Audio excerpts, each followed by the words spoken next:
Cerca del vecindario hay una casa abandonada que es conocida como la Casa Sin Fin. Los chicos la llaman así porque ninguno de ellos ha tenido el valor de recorrerla entera, de llegar hasta el final. Aquí es cuando empieza la historia de David, un chico que fue retado a atravesar la casa. Si lo conseguía le prometieron $500. No estaba nada mal para solo tener que cruzar la casa de lado a lado, era bastante dinero. No era especialmente valiente, pero esos 500 eran muy jugosos y total, solo era una casa abandonada, así que aceptó. Todos estaban listos, David entró con decisión fingida pero que nadie pudo notar.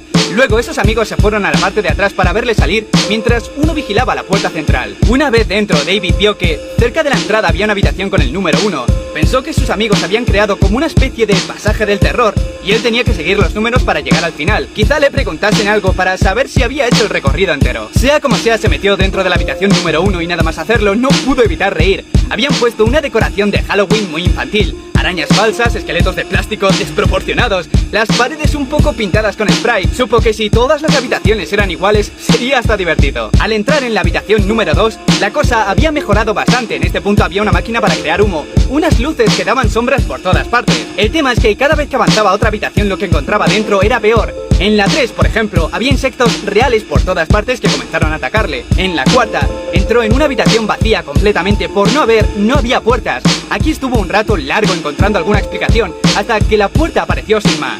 La 5ª y la 6ª eran también habitaciones vacías, pero con una silla en el centro y un foco de luz. En la 7ª se sumió en una oscuridad tan profunda que no podía ver sus manos. Sentía aún así que había alguien más en la habitación y estaba justo a su lado. Podía escuchar su respiración. Con angustia comenzó a arañar una de las paredes como si tuviera la esperanza de atravesarla y pasar a la siguiente, aunque en ese punto no pensaba en continuar el juego, sino en salir de esa casa como fuera. De alguna forma consiguió encontrar la puerta y la habitación número 8 es la que le empezó a romper por dentro. Lo anterior bien podía haber sido el terror y la angustia más grande que había sentido, pero cuando vio esto, pensó que estaba loco. Era como la 5ª y la 6ª. En mitad de la habitación vio una silla con un foco, pero en este caso había una persona sentada, y no una cualquiera, sino un clon de él mismo, con el número 9 escrito en el pecho. Su clon empezó a rogarle que no le hiciera daño, que sabía lo que iba a hacer.